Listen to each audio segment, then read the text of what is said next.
నయవంచకులు ఎవరా అనగా ఎవరు అని మనం ఆలోచిస్తే, ఎవరైతే నమ్మించి మోసం చేస్తూ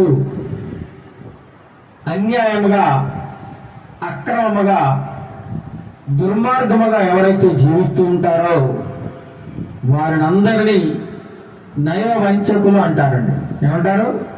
నయవంచకులు, నమ్మించి మోసం చేసేవారు.